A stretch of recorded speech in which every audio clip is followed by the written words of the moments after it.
मालूम था मुझको हर धारा नदी होती नहीं, मालूम था मुझको हर धारा नदी होती नहीं, वृक्ष हर वृक्ष का हर शाख फूलों से लदी होती नहीं। फिर भी लगा कदम जब तक बढ़ाऊंगा नहीं, कैसे कटेगा रास्ता अगर गुनगुनाऊंगा नहीं, कैसे कटेगा रास्ता अगर गुनगुनाऊंगा। यह सोचकर सारा सफर मैं यूं धीरे चला, लेकिन तुम्हारा साथ फिर रफ्तार धुनी हो गई, लेकिन तुम्हारा साथ फिर रफ्तार धुनी हो गई। इस मोड़ से तुम मुड़ गई फिर राह सुनी हो गई, इस मोड़ से तुम मुड़ गई फिर राह सुनी हो गई। ये वीडियो अभी मैं सुबह के 4 बजे रिकॉर्डिंग कर रहा हूं। मुझे कल रात में अप्रॉक्सीमेट 8 बजे के आसपास यानी कि 20 o'clock पर मुझे पता चला कि फिर परबत्ता में FIR लॉन्च हुआ है।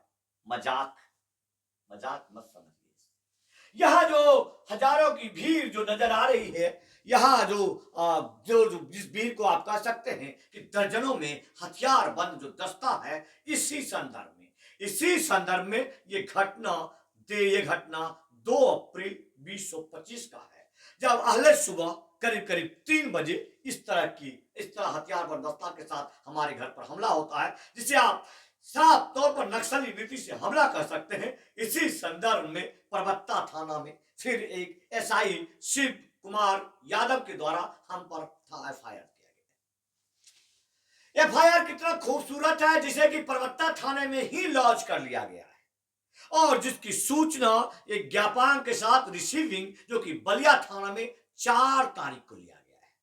जरा सोचिए कि जिस बिल्ली को छाछ की रखवाली के लिए लगाया, वो बिल्ली थी, वो छाछ को पीती है। वो भ्रष्टाचारी पुलिस है, वो परबत्ता की पुलिस है, वो खगड़िया का SP है, वो गोगरी का DSP है। जिसमें इतनी छोटी छोटी बातों पर आप ध्यान देंगे तो आपको लगेगा कि वास्तव में ये पुलिस कर क्या रही है। क्या UPSC के द्वारा ही चयनित हुआ है, बलिया में पदक प्रशिक्षु IPS का?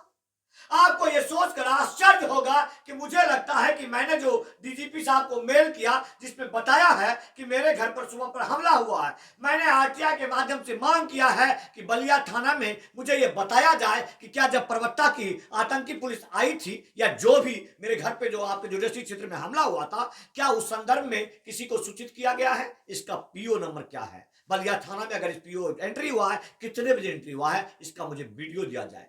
कुछ चंद एक सवाल मैंने RTI के माध्यम से किया है। मुझे लगता है वो रजिस्ट्री रिसीव हो गया होगा और फिर आनंद फानन में 4 तारीख को और 5 तारीख को आप देख सकते हैं कि माननीय police superintendent of police Khagaria का स्टाम्प, गोपनीय शाखा का स्टाम्प लगा हुआ है जो 5 तारीख का है। कितनी खेद की बात है कि 4 तारीख को जब सोशल मीडिया में वो देखते हैं, तमाम पत्रकारों के साथ आकर देखते हैं, वार्तालाप में देखते हैं, तो पुलिस पर्दा डालने के लिए इस तरह की काम करती है, जबकि वो पुलिस ये पत्र नहीं देखती है जिस पत्र के माध्यम से साफ तौर पर 1 तारीख से ही ये कह दिया गया कि शिव कुमार जो कि परबत्ता में जो कि विधायक संजीव के द्वारा फर्जी मुकदमा करते हैं, फर्जी मुकदमा करने के बाद उन्हें ये सूचित किया उनका जो आम लोगों की तरह उनका भी खगड़िया में नगर थाने के लिए उनका चयन हुआ है और वहां उनको योगदान दे देना चाहिए था। ये बात गलती से जो हमारे पत्रकार का डेलीगेशन मिलने गया, ये गोगरी के DPO को बता और उसे लगा कि अब हमें कुछ करना चाहिए और वो काम उन्होंने किया। बड़े खेद की बात है कि हमारे पुलिस प्रशासन जो हमारी रक्षक है वो हमारे लिए भक्षक बनी हुई है। बड़े खेद की बात है कि वो कहती है कि हम कांड संख्या 8125 परबत्ता थाना में संतोष कुमार राय को गिरफ्तार करने गए थे, दबिश देने गए थे। बलिया थाना में गौतम कुमार और मनोज कुमार कुछ ऐसे अधिकारियों का नाम लिखकर चंदेक का नाम लिख करके ये कहते हैं कि हम उनके घर पर गए और जहां दरवाजा बंद था, 2 तला मकान के ऊपर से संतोष राय निकलता है और पुलिस की छवि को खराब करते हुए, अब्यूज करते हुए हमें कुल्हाड़ियां दिखाता है कि हमें जान से मारने की धमकी देता है। जरा सोचिए कि क्या इतने लोग मौजूद हैं वहां पर, जहां ये 4 सिपाही के साथ और 4 लोगों का नाम जिक्र कर रहे हैं, क्या इतने लोग इस भीड़ में हैं?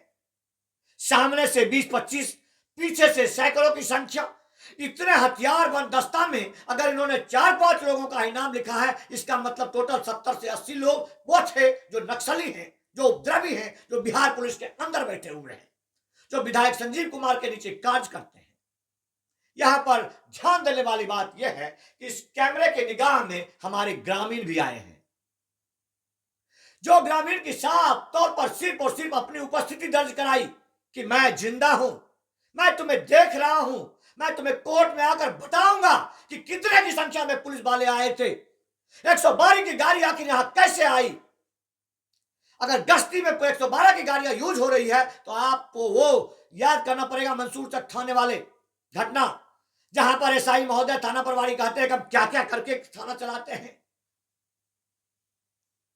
मैं बहुत बात इस पर नहीं करना चाहूंगा क्योंकि शायद आपको समझ ना आए, लेकिन इतना जरूर है कि ये लड़ाई अब कहीं से विधायक संजीव नहीं लड़ रहा है, सिर्फ विधायक संजीव के पैसे पर ये पुलिस वाले लड़ रहे हैं, जो कि भारतीय प्रशासनिक सेवा का एक बहुत बड़ा षड्यंत्र काला सत्ता है, मैनिपुलेशन का सत्ता कह सकते हैं आप।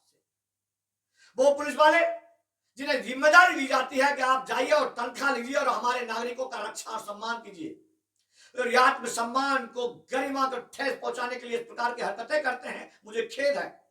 शायद उनको पता नहीं कि अदालत होता है और अदालत में तमाम छोटी छोटी चीजों पर बातें होती है। यहां लिए गए आवेदन, यहां दिए गए ज्ञापन, यहां दिए गए स्टाम्प, हर चीज पर बातें होती है, लेकिन आप उसका मास्टर नहीं देते हैं। आज हालिया फिर आपको सत्येंद्र अंटिल वर्सेस सीबीआई का हवाला देते हुए सुप्रीम कोर्ट का ये मैं गाइडलाइन आपको हल्का सा दिखा जाता हूं, जहां पर साफ तौर पर कहा गया है कि आप 41 का अलायंस विधिये बगैर किसी को गिरफ्तार कैसे करते हैं, कैसे किसी को उठाकर ले जाकर थाने में अवेलना करते हैं। आप हमको 10 मई को जबरदस्ती उठाकर ले गए थे तहस में, मेरा अपहरण करके ले गए थे। आप पुनः पूरी दुनिया सो रही थी, हम छठ पूजा का, दुर्गा पूजा के जो भीड़ में विसर्जन से रात में आप 2 बजे मेरा घर से अपहरण करके ले गए थे, मानसी थाना में हमें छुपा कर रखा था। अब हम बात करते हैं रविकांत चौरसिया जी की। मैंने ये छोटा सा डाला था, क्यों डाला था? मैंने ये इसलिए डाला था कि जब वहां का पुलिस वाले को खबर देना होता है, उसका माध्यम रविकांत चौरसिया जी होते हैं। रविकांत जी को हर इनको तकलीफ है कि संतोष राय जी के साथ ऐसा हो रहा है, लाइव आकर उन्होंने कहा, लेकिन बहिष्कार किया उन्होंने खगड़िया पुलिस प्रशासन का। किस संदर्भ में ये छापते हैं, माननीय एसपी साहब ये कर रहे हैं, माननीय साक्षी साहब वो कर रहे हैं, माननीय ये कर रहे हैं, ये थाना ये कर रहा है, लेकिन वो ये क्यों नहीं कभी उन्होंने इस पत्र के बारे में कभी कहा आपको? जब वहां की पुलिस जाकर के जो है किसी के गाड़ी में दारू रखती है, उसके दारू रखने के बाद उससे बेगूसराय में जाकर के बकरी क्षेत्र में जाकर पैसा निकलवाती है, इसका विश्लेषण रविकांत चौरसिया जी से सुना आपने? नहीं सुना। रविकांत चौरसिया जी की जिम्मेदारी थी कि 2 तारीख को जब अपराध वहां से आते हैं नक्सली, वो खगड़िया से आए थे, वहां की जानकारी मुझे देना, लेकिन वो ये नहीं देते हैं। वो सिर्फ ये देते हैं मुझे उकसाने के लिए कि देखिए आपके ऊपर ये एफआईआर किया, आपके ऊपर ये एफआईआर किया। इसका मुझे वहां के बहुत सारे दलाल चटुकार लोग हैं, वो हमें इसकी सूचना देते हैं, और मैं ईमानदारी से काम करना चाहता हूं। मैं ये कभी नहीं चाहता हूं अगर मुझे जानकारी हो गया तो मैं संविधान का पालन ना करूं।